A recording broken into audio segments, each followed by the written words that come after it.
Nun ne fo tatou whelua i le amatanga o le nei vā yaso i le tatou pokalame masani ia o tala o mea na tutupu i Samoa.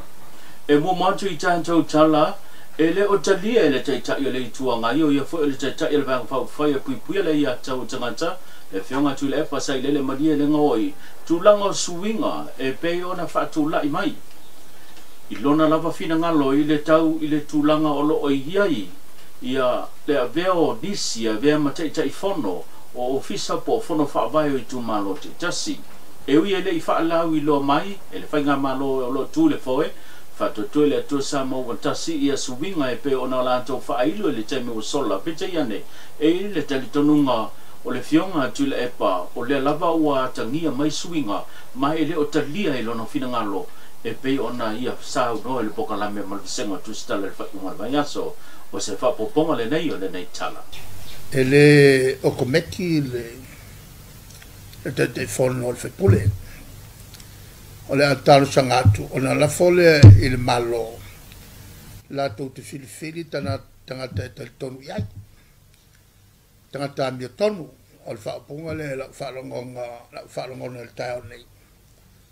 E le saunoanga a la uri. Aisa na tala noanga sa whai a lea whaasala mai. Wa umana e whaatonua al kapeneta, o mele whai. E le olana manao, na o lato sui, no e pa u lato te talitonuina. Lato te le talitonuina ni sia whaipule. Ola na winga la o fai a fiai fai pule o le HRPP ma fai pule tutu totasi. Fai mai leanga e lea mi ton. On saulo le me whaaponga. O le lato i lole iai. O whale tonu umai ana tupu i whaasoa ina o tupe na vatu no fo inga taruai. E leanga whaale kong uma ia whaasoi no tupe whaonga se e whaipule le HRPP. Alona winga la na whaipule a le fast e lato te tate whono. Ma whaatonu whaonga tawina o lato sele. Lona winga tangata e mi tonu. Ia nala o tō o tō whaafonga mai. I lesi fo i lea mala o whaali mai. E le lato tai. O le whaatali anu whaamasinonga. E le soltu la whono. Pei ona sila fia o le paia ingan se mvai antu nei lona se fulu ma le fitu lea sa tula i mai ai. Ia sui fai pule i tu malo taitasi e avea ma taitai fono pe whaurulu iai ofisa o fono whawai. Ai le pale mai le whainga malo fau le whatua le tu sa mo wantasi le paia inga lona se fulu ma le balu. Le wala tau lima ina i se reporti le wha le tono niso i tu malo.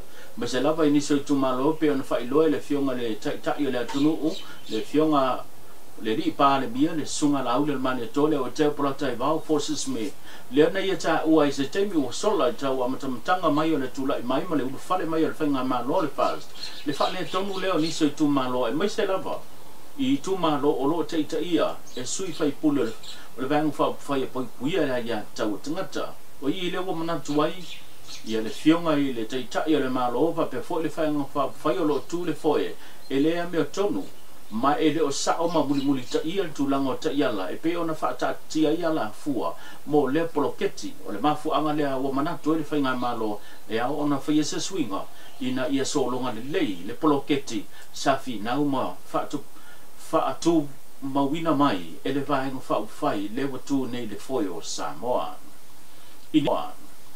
inisio tatu tala ua whailoa se whinangalo se tasu tina e soa whai atu luisi o si mai le fio anga le pā. O loo au wai le pokalame ua whaingoina o le suia lofa le whaatautenga lea o le tomai ma le whaalau tele o le anga waa i le tūlanga o le suisoi. Na ia tā ua tele sona i loa ma sona anga waa ua whaapopo mai le tūlanga sa iai ina wa awai le pokalame. Pe o le sila fia wa iwa tau sanga o whaatino le nei pokalame so tau au ele malo ni usila whapea foi ia le malo Samoa whapea foi le lango mai le malo Saina. Le ua mawhai ona whaatino o onga nei suisui mo li tu pauntina ma tama intai le tu sama le fitu vai aso e whanga solo ai o le awiri linga nei o le moli maua le fo itina. Lo ngo tulu dia o te sau me le afia o ngalpa o lo ua ai mai nei a o onga. Ina ia mawhai ona whaalau tele ai lo uiloa. Ia iso o lava se vaenga. Ia o le lo ua mai koe lai nei a o onga. Ia tele ia ni vaenga mani me titia ua mawhai ona o ina mai ai. Ele ngata i le patino ina o nisi vaenga ele i o ia lau suisui. Ia ai ele ngata na ai o le tele foi o le tomai ua whaasoa mai foi e nei uso mai o saina. Ia mole e lava le anganga whakatai. Ona o le tuu mai o le tau au ia ma au mai lo lato wiloa ma lo lato wanga waa o lo o ia. Whaasoa mai ia i mātou nei e tau mawhai e nei e whalele ia atili. Nisi vaenga wa umana o whaatino ina le nei lava a onga i le vai aso mua. Ia wa o wiloa ai sui le i e whaitanga i se isi sui e mawhai ona o sui nai. E se mai lo wiloa sa o sui nai se i e whaitanga mua. Ia i lo ala i loa ia au i o le nei a o onga. O le tele ia se tā ua i lo a inga. E mawhai ona o ngalue lava au ia mo lo a inga e sa ilia se leni a wale atina e no lo a inga ma le tau singo le whanau ia e mai sau tau tua ino tala leia leni whaola. O mawhai ona o a wai. Ia o te iloa o se tala atilea e tu sai ko i male whatatanoanga po i nei vaenga le aso whakatai lava mono o noa. O lo iai sa moa i le nei vai tau le tūlanga maa le ale ma suinga o le lolo wā le tūlanga le tau. E peo na moli mawina i le nava yason se mawai atu nei le mamafa le palasio timunga le olo ufiti ai le atunu. Matula i mai ai le tele o lo longa i vaenga i se eso le atunu.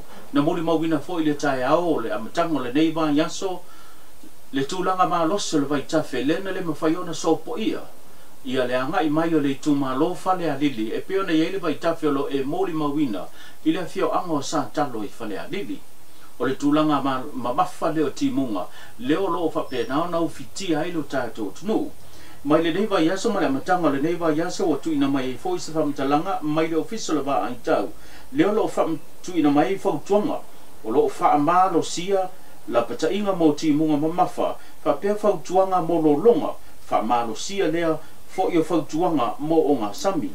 O winga ma ali ale o le tau whapea timu ma savili, ma nisi o taimi o lo tu mau pea i lunga o le antunou. E a fua mai i au su o savili vai tue lau, mai le mātu i sae o lo ufiti ai Samoa. Pei tai o le vai mamao e ono anga i mai lunga o le antunou.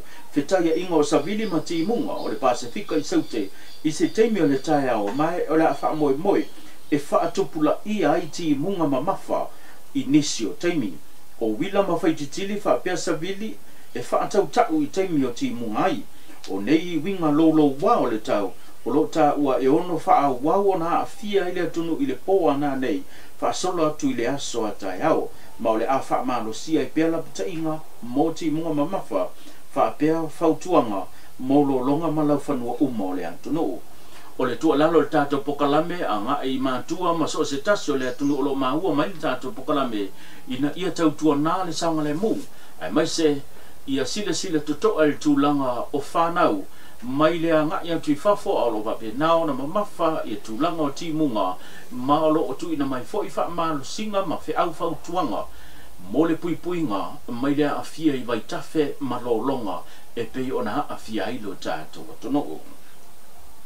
Ma le tātou tala muli i le masi ia ia le au si Samoa le olo o whatau teia i te taso ta amirsanga o lo a waia tuai atunu mamao.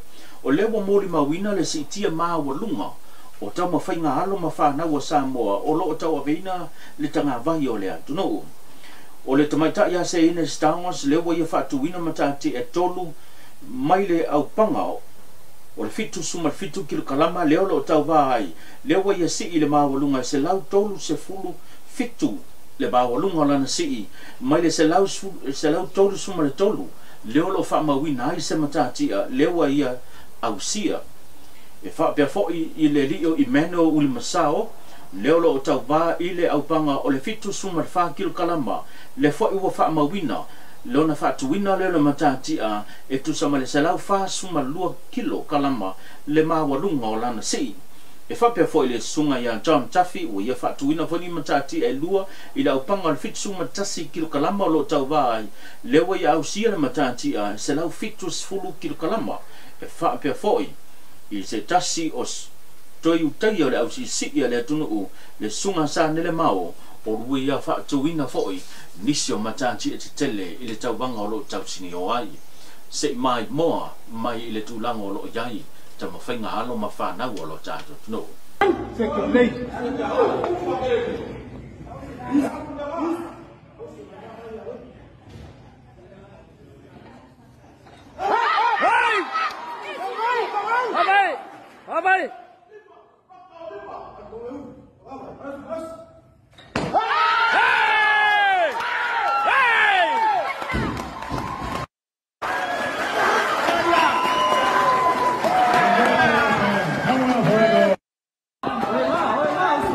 Oso!